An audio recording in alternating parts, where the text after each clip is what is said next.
Hello everyone and welcome back to the Hurricane HQ, and today we'll be doing an update on today's potential severe weather and or tornado outbreak.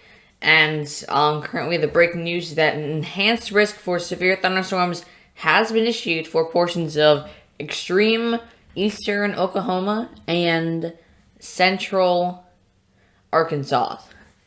Now, as we take a look at our current storm prediction center outlook here, you can see we have that enhanced risk highlighted in this orange area.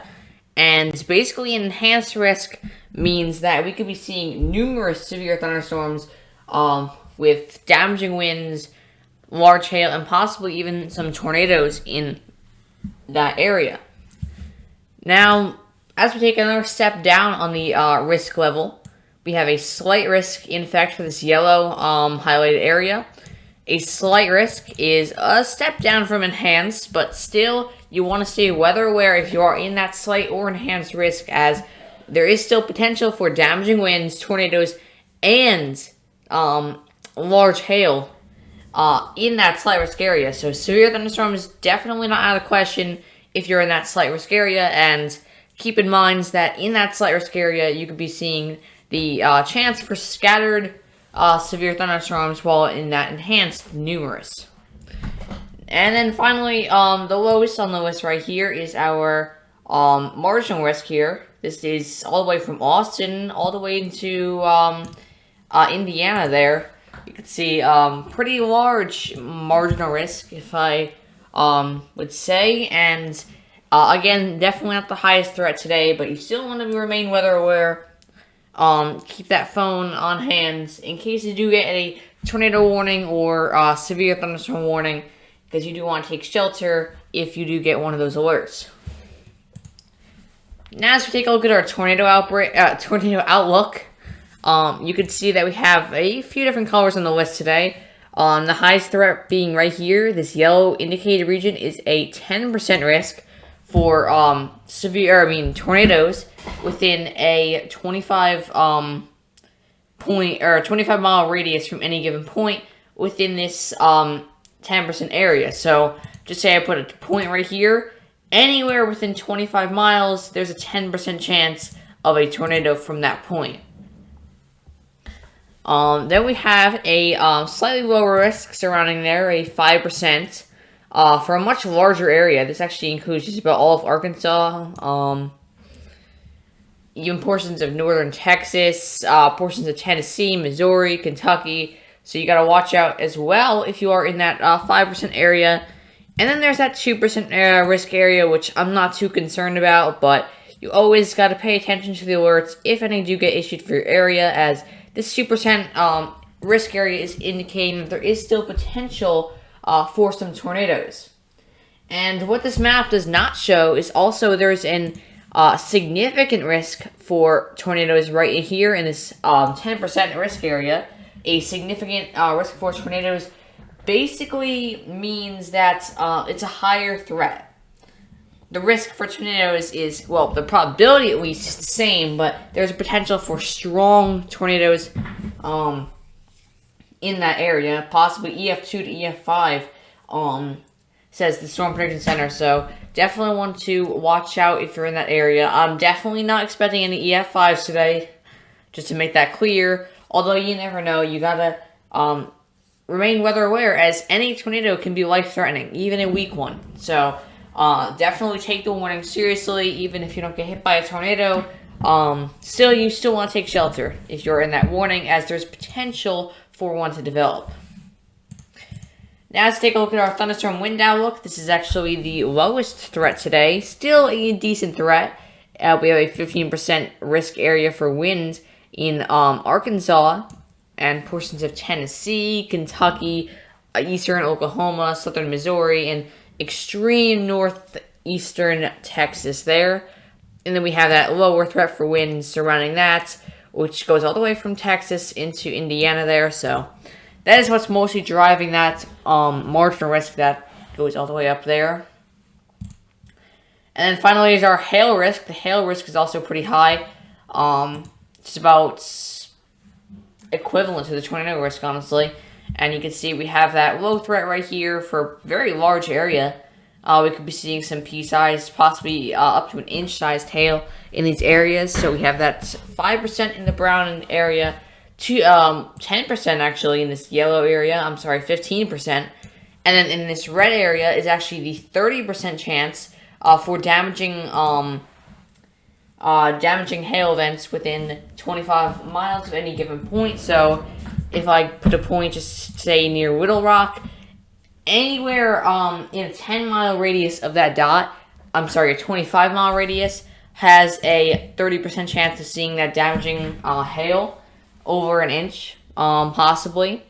And for that same area, including portions of the slight risk for hail, this is about where it is right here. This is where our significant risk for damaging hail will be. This is where we have the potential of seeing hail possibly even larger than an inch in diameter, possibly up to an inch or two. So possibly up to 2 inches in diameter hail in that area that I just indicated there. So definitely want to stay weather aware. Even if it's a severe thunderstorm warning, you want to take shelter, as these storms could be producing damaging hail. Now let's take a look at our future precipitation model here. This is the HRRR. You can see as we go into the late evening, you can see storms really do develop. And you could just see those large hailstones, all those pinks and even whites that come up on here. That is damaging hail. And then there's also potential for some tornadoes with this event as well. You could see just by telling me that there's a threat for tornadoes and hail, primary threat is hail and tornadoes, I can conclude that it's most likely that there's strong updrafts with these storms. And strong updrafts are not only good for hail, but also very good for tornado development there. So definitely want to watch out with this event, as strong updrafts definitely not a good thing to have. And yeah, that could lead to damaging hail and some even strong tornadoes possibly. Now, if you're wondering, what about the wind threat? Honestly, I don't think the wind threat is that great. Maybe if we do see some supercellular thunderstorms, possibly, you could see maybe some damaging winds inside of them, but it doesn't look to be a Windshear storm setup, so we're not going to be seeing a squall line or anything. That's not a squall line. We're not going to be seeing a line of storms, really, or at least an organized squall line moving through. It's more going to be scattered, numerous thunderstorms just all over the place almost. So it's not going to be a line of storms that hits. So the damaging wind threat does remain lower than the tornado and hail threat. Now let's take a look at our 2-meter temperatures. You can see temperatures across the entire state there, pretty high, 80s actually in southern Arkansas here. But as we go north, where the primary severe weather threat is mostly over here, you can see temperatures 60s, maybe 70s in that area. I know Whittle Rock is going to be in the mid 70s there, so definitely decent temperatures. That can be conducive for severe weather. Definitely conducive, honestly. So, yes, very conducive temperatures here for severe thunderstorm development. Atmospheric instability as well, pretty high. And that could be caused by that higher temperatures as well. We're seeing Cape in upper 2,000s to 3,000s here across much of the area. You can see, yeah, 3,000 joules per kilogram is very, very conducive for severe weather development. That is kind of the fuel for thunderstorms. It is, if you're wondering what CAPE does mean, it's convective available potential energy. It's like the energy for thunderstorms, and this is what they, a lot of this instability or CAPE can make those thunderstorms either strengthen or form. So this is what's going to be leading to those strong storms there, and the possibility of some large hail and strong tornadoes. Now as we go into our Windshear model here, this is the HRRR still, you can see very high amounts of wind shear as well, and a lot of wind shear is very good for tornado development, as it does get a lot of those storms rotating, so we could be seeing a lot of rotation in some of these thunderstorms. So wind shear is something that we don't want to see. we have Windshear's winds moving in different directions at different altitudes.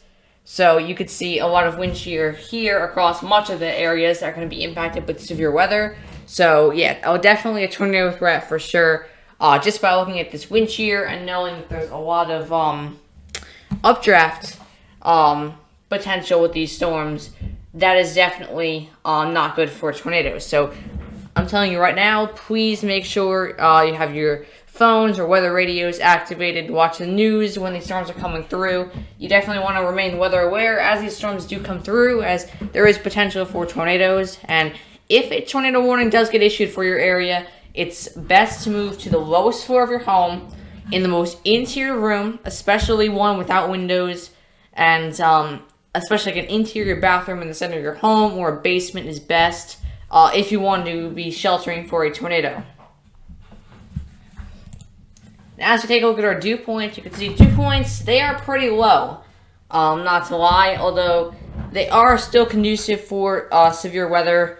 It's usually 60, 65. Above that, you can see the dew points are high enough for severe thunderstorms, but you can see 60s. I'm sure it's fine. It's not going to affect it too much, especially with all the other ingredients that are coming together for this. Yeah, I'd say definitely not a problem with these dew points here. Now, as we move on to our weather forecast here for Little Rock, you can see 74 is a high today, and it says scattered thunderstorms with strong thunderstorms possible today. Winds 10 to 15 mile per hour with gusts up to 25 possible. And the chance of rain today is high. And then as we go into tonight in Little Rock, a high of 64 or a low of 64, with strong to severe thunderstorms in the evening, winds 5 to 10 mile per hour with gusts up to 20 mile per hour possible, chance of rain high, and keep in mind there will be stronger wind gusts within those thunderstorms possibly, so that's just non-thunderstorm winds that it does say on here. Now, you may be also noticing up here, what is this? Well, a tornado watch is in effect for Little Rock, Arkansas as well. So, tornado potential definitely there. And if I quickly take a look at the wording of this tornado watch, let's see. Let me just pull this up real quick and see if there's anything important I should be informing you on with this tornado watch at least. Let's see. So yeah, this tornado watch is in effect for portions of, well actually most of Arkansas, portions of, eastern Oklahoma, and, extreme northeastern Texas, and, the chance for tornadoes, or the likelihood of tornadoes, is actually high for this tornado watch, along with the, likelihood of EF2 plus tornadoes is also moderate, so decent chances here for some tornadoes. Severe winds, gusts, there's a moderate for just general 60 mile per hour plus. 65 knots or 75 mile per hour plus, that risk is low. The risk for severe hail is high, and then the risk for 2-inch plus size hail is moderate. So, decent chances here with this tornado watch, and I would definitely say be careful, especially if you're in this tornado watch. You want to be weather aware and staying tuned to your local news and the National Weather Service. And finally, before I end this video, I would like to quickly mention that we do have a decent risk for fire weather here, and actually an extreme risk across much of Texas, Oklahoma, and Nebraska here, and even portions of eastern New Mexico there. This is an extreme risk for fire weather, and yeah, we also have that critical and elevated risk for these areas here, with the orange being elevated and the red being critical. But this main area, the extreme risk area, is where we have the potential for some wildfires there. Definitely would not want to be there. Maybe I did say that wrong, but if you are in those areas, I do want you to make sure that everything is alright there. Stay tuned to local officials, police, fire, all that's on the latest news if a wildfire is impacting the region, and always make sure you listen to those local officials if a wildfire does start and it's approaching your area. If you're told to evacuate, do so. It's really important, and these fires can spread really quickly if they do get out of hand. So definitely listen to local officials if there is any wildfires today, and yeah, stay safe out there. Alright, well, that's going to conclude this video. I hope everyone found this video informative, and if you do have any further questions, comments, anything like that about this severe weather event or any other weather that's currently ongoing across the United States, please feel free to leave that in the comment section below, and I'll get back to you after this video. My website is thehurricanehq.org if you want to see just a lot more of the same maps I'm showing now. And they're all auto-updating, so it's all the latest information. My Twitter page, where I'll be posting and retweeting information on the severe weather event, is at the Hurricane HQ. My Instagram is at the Hurricane HQ as well, and my YouTube channel, which you're watching right now, is youtube.com/the Hurricane HQ. Again, thank you for watching. I hope everyone found this video informative and useful, and yeah, have an amazing day.